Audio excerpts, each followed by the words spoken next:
اس کے باوجود اگر ہم یہ پاکستان کی دولت میں اضافہ کر سکتے ہیں، انڈسٹری بھی گرو کر رہی تھی، کسان بھی خوش تھا، سروسز بھی اوپر جا رہی تھی، فیوچر ٹیکنالوجی اس میں گروتھ آ گئی تھی، ہمارے ٹیکس کلیکشن بڑھ گئے تھے، ہمارے record tax collection, overseas Pakistani کو اعتماد تھا ہمارے پہ، وہ ریمیٹنسز ریکارڈ بھیج رہے تھے $31 ارب کی، تو یہ آتے ساتھ ہی آج نیچے کیسے پہنچ گئے؟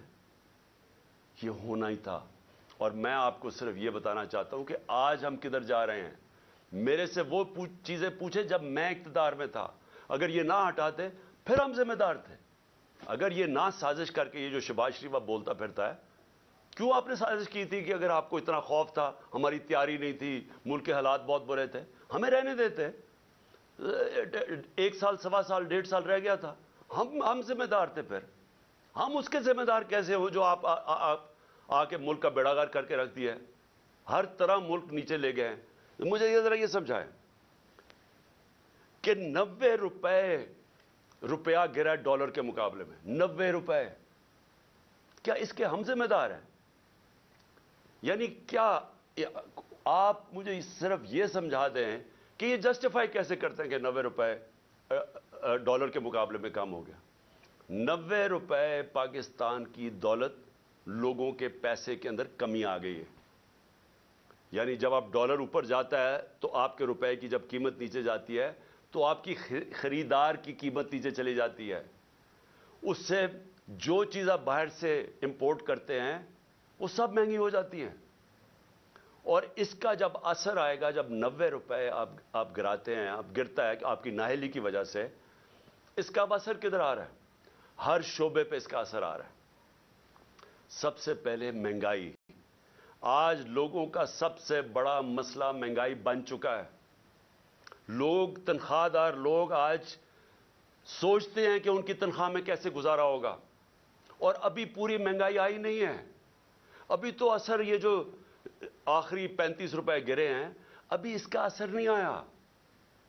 ابھی تو جو پٹرول اور تیل کی قیمتیں بڑھی ہیں، جو انہوں نے پٹرول اور ڈیزل بڑھایا ہے 35 روپے لیٹر، ابھی یہ اور بڑھنا ہے، کیونکہ جو روپیہ گرا ہے اس کا ابھی آپ کو اثر آئے گا، کیونکہ جو باہر سے چیزیں مہنگی ہوں گی۔ اور یہ کیسے مجھے بتا سکتے ہیں کہ 16 ارب ڈالر کے ریزروز چھوڑ کے گئے تھے، آج 3 ارب ڈالر کے تقریباً رہ گئے؟ تو کیا اس کی 9 مہینے میں یہ ہوا ہے؟ تو پھر سے میں کہتا ہوں، کون سی قیامت آئی تھی کہ ملک کو یہاں پہنچا دیا؟ اور میں عوام کو بتانا چاہتا ہوں کہ ابھی جو مہنگائی ہے ہمارے دور میں، جو کہ عوام کو، لوگوں کو افیکٹ کرتی ہے، اسے کہتے ہیں سینسٹیو پرائس انڈیکس۔ کھانے پینے کی چیزیں جو گھروں میں، آپ کی کچن میں، آپ کو جو عام لوگ، جو سفید پوش، جو تنخواہ دار، جس کو لوور مڈل کلاس کہتے ہیں، جو مزدور ہیں، ان کو سب سے زیادہ افیکٹ کرتی ہے، جس کو کہتے ہیں ایس پی آئی، سینسٹیو پرائس انڈیکس۔ ہمارے دور میں 16% تھی، آج وہ پہنچ گئی ہے تقریباً 40%، اور یہاں رکنے نہیں لگی، کیونکہ ابھی اس کا پورا اثر آیا نہیں ہے جو روپیہ ہمارا اتنی تیزی سے گرا ہے۔ اس کا مطلب چیزیں جب اور مہنگی ہوتی جائیں گی، یہ لوگوں کے لیے اور مہنگائی بڑھتی جائے گی۔ اس کے بعد یہ صرف یہ تیل اور ڈیزل نہیں بڑھا، اور اس کا بھی اثر آئے گا۔ گیس بڑھنے والی ہے، بجلی بڑھنے والی ہے، بجلی یہ دگنی کر چکے ہیں، ہمارے جانے کے بعد دگنی، اس سے زیادہ بڑھنے والی ہے۔ اور جو ہمارے قرضے ہیں، 9 مہینے میں ہمارے قرضے کتنے بڑے ہیں؟ 10,000 ارب روپیہ، 10 ٹریلین روپے ہمارے قرضے بڑھ چکے ہیں جب سے یہ آئے۔ اور انہوں نے کیا کیا؟ ایک کارنامہ کیا، اپنے سارے کرپشن کے کیسز ختم کر دیے۔ عوام کا انہوں نے جو حال کیا وہ آپ سب کے سامنے ہے۔ عوام کو دھکیل دیا ادھر جدھر 8 لاکھ ہمارے پروفیشنلز ملک چھوڑ کے چلے گئے ہیں، امید کھو بیٹھے ہیں۔ عوام ادھر پسی ہوئی ہے، اور انہوں نے 1100 ارب روپے کے اپنے کرپشن کیس ختم کیے۔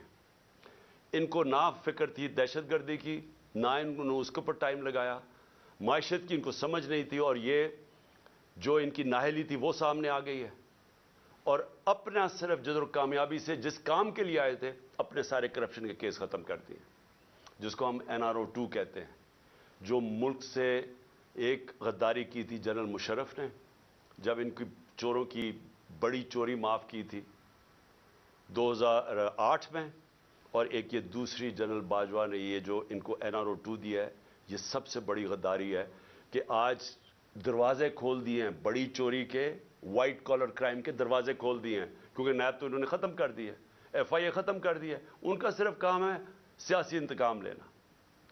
اور میں جو تیسری آج چیز بات کرنا چاہتا ہوں، 3 چیزوں پہ میں نے آج بات کرنی تھی۔ پہلے دہشت گردی پہ کہ وہ ہمیں ذمہ دار ٹھہرا رہے ہیں، اور دوسرا یہ معیشت پہ وہ نیچے گئے وہ ہمیں ذمہ دار ٹھہرا رہے ہیں۔ نہیں اتنی سازش کرنی تھی، اگر نئی کیپبلٹی تھی تو نہ کرتے، تو آج آ کے آپ اپنی چوری معاف کروا لیں، لیکن جو سارا ملک تباہی کیا وہ ہمارے پہ ڈال دیں۔ جو تیسری چیز ہے وہ اسی وجہ سے وہ ہے الیکشنز۔ اب میں یہ بتاؤں کہ ہماری پنجاب اور پختونخوا میں حکومتیں تھیں، 66% پاکستان ہمارے نیچے تھا۔ ہم نے پہلی دفعہ اس ملک کی تاریخ میں اپنی 2 گورنمنٹس کو ڈیزالو کیا، اپنی گورنمنٹس چھوڑی۔ ہم نے کیوں چھوڑی؟ اب ہمیں کوئی ضرورت نہیں تھی، کسی نے بندوق نہیں رکھی تھی ہماری گورنمنٹ کرانے کے لیے۔ ہم نے اس لیے چھوڑی کیونکہ ہم سب کو خوف آ رہا ہے پاکستان کا، یہ جو تباہی کی طرف یہ لے کے جا رہے ہیں، اور مجھے خوف ہے کہ آگے اور ہم نے کتنا نیچے جانا ہے۔ IMF مل بھی گئی تو وہ بھی کینسر کا علاج ڈسپلن سے ہوگا۔ خوف یہ تھا کہ اگر یہ زیادہ، اور ان کا کوئی الیکشن کروانے کا سوچ نہیں، یہ بھی واضح ہو جانا چاہیے کہ اتنی جلدی انہوں نے پشاور کے ثانیہ کو استعمال کیا ہے کہ کس طرح الیکشن ڈیلے ہو جائے۔ ان کا الیکشن اس سال کروانے کا بھی نہیں تھا پلان، یہ آگے لے کے جانا چاہتے ہیں، اور ان کی پوری کوشش یہ ہے کہ کسی نہ کسی طرح یہ تب الیکشن کروائیں جب یہ سمجھیں کہ تحریک انصاف ختم ہو چکی ہے، یہ ان کا پلان ہے۔ اور ہم نے اس لیے یہ الیکشن کا فیصلہ کیا، اور ہم نے یہ سوچا کہ کس طرح ہم الیکشن کروا سکتے ہیں۔ ہم نے کہا اپنی گورنمنٹ سے نکل جاتے ہیں، اور ہم نے آئین کو سامنے رکھتے ہوئے یہ فیصلہ کیا۔ آئین کے اندر بڑا واضح ہے، اس میں کوئی ابہام نہیں ہے، کوئی بھی اس کے خلاف نہیں جا سکتا۔ آرٹیکل 105 آئین کا واضح طور پہ کہتا ہے کہ جب اسمبلیز ڈیزالو ہوں گی تو 90 دن اور اس سے کم میں الیکشن ہوگا۔ کوئی ifs اینڈ بٹس نہیں ہے اس میں۔ یہ ہم نے قربانی اس لیے دی کہ ہم سے یہ سمجھتے تھے کہ یہاں ایک ہی طریقہ ہے کہ ایک دفعہ پنجاب اور پختونخوا میں الیکشن ہو گیا تو مجبوراً 66% پاکستان میں الیکشن ہوگا، مطلب سارے ملک میں ہو جائے گا۔ تو ہم نے تو اس لیے دی۔ اب یہ اس سے بھاگ رہے ہیں، سب مل کے اب کوشش کر رہے ہیں کہ کسی نہ کسی طرح اس سے باہر نکلیں۔ اب میں سارے پاکستانی کو بتانا چاہتا ہوں، اپنی ساری لیگل کمیونٹی کو بتانا چاہتا ہوں، اپنے وکلا اور اپنی عدلیہ کو بتانا چاہتا ہوں کہ جتنا بڑا یہ نقصان پہنچے گا اگر یہ کامیاب ہو گئے 90 ڈیز سے آگے لے جانے کی، یہ وہی ہوگا لینڈ مارک جو کہ ایک دفعہ جسٹس منیر نے اس ملک کے اندر رول آف لا کو ختم کر کے ڈاکٹرن آف نیسیسٹی لے کے آئے تھے۔ وہ کوئی نہیں بھولا آج تک۔ کوئی وجہ نہیں ہے کہ 90 ڈیز سے آگے لے کے جائیں۔ یہ کہیں گے کہ جی دہشت گردی ہو گئی۔ 2013 میں دہشت گردی نہیں تھی، 2008 میں دہشت گردی نہیں تھی، تب کیوں نہیں الیکشن آگے کیے؟ اور یہ یاد رکھیں کہ 2008 کے اندر الیکشن اس لیے آگے کیے گئے تھے کیونکہ وہاں ایک ڈیموکریٹک سیٹ اپ نہیں تھا، جنرل مشرف کی گورنمنٹ تھی، اس لیے الیکشنز کو آگے کیا گیا تھا۔ تو یہ جو پلان کر رہے ہیں کہ جی کسی طرح اس کی آڑ لے کے دہشت گردی کی الیکشن آگے کریں گے، اس سے بڑا ظلم اس ملک میں نہیں ہوگا، کیونکہ اس کا مطلب کہ وہ سیٹ اپ صرف اس لیے رہ جائے گا، وہ ڈرا صرف ایک راستے میں ہے کہ کہیں عمران خان اور PTI نہ جیت جائے۔ اور وہ انہوں نے کیا کہ آئین کی وائلیشنز تو بھی شروع کر دی ہیں۔ سب سے پہلے تو ایک جو آرٹیکل 105 ہے، گورنر نے کیوں نہیں اناؤنس کی ڈیٹ ابھی تک؟ یہ ڈائریکٹ آئین کی